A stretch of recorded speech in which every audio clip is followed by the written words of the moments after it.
born in Chernivtsi. I happened to be born in Odessa. I lived there 27 years of my life. We really didn't know better. I mean, we heard that there are countries that do way better than us, but we weren't allowed outside the country. We had no freedom of expression, no freedom of religion. You could not really do what you wanted to do because we were Jews. So it wasn't officially, but the Jews were kind of kept on a short leash. It's really hard to describe it.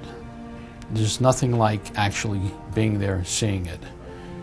But when you hear that there are kids living in the sewers that are out at night and are sleeping during the day, scrounging for food, getting into trouble, no parental supervision whatsoever, in some cases an older brother looking after a younger brother. We did a trip to Tikva in 2005, arrived there in the middle of winter, and we went into some of the orphanages, mainly the infants' home, and we came in out of this dark, gloomy, miserable Ukrainian winter.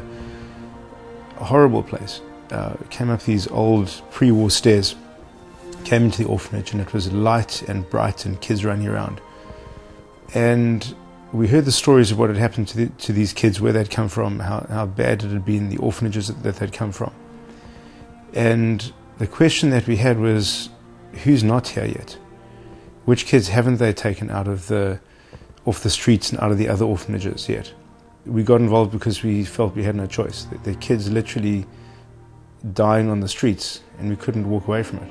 There are very few places where you can actually literally save a child's life. When I came here and I saw the living conditions of the kids on the streets here, I suddenly realized that one can save a life, one can change a life. The crucial work of Tikva is the children. It's saving children's lives. It's recovering children from dysfunctional circumstances. It is about life or death. Every night we go to sleep in our own beds. There are Jewish kids living on the streets and living in places that you wouldn't leave an animal. And until we get them all out, we just can't walk away.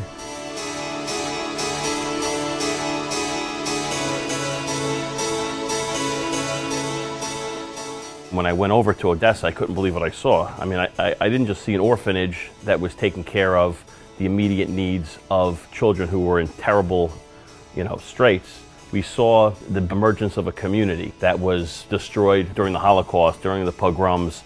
And the beauty of this is that it's not a charity as much as it is an opportunity to do something that will last in perpetuity. It reminded me of a boarding school atmosphere.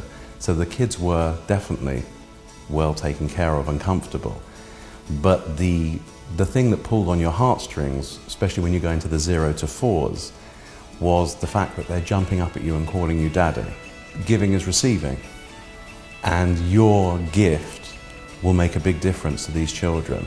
And what you will receive from it is their love, their warmth.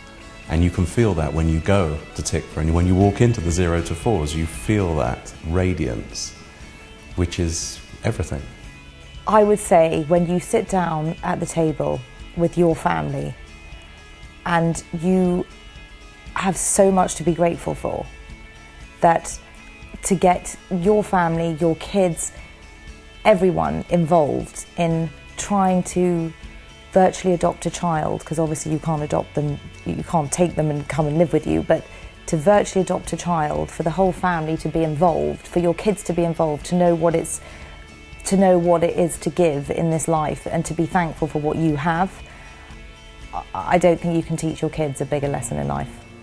Those children today already, you can see in their eyes that they're happy and they're going someplace and they're gonna end up someplace.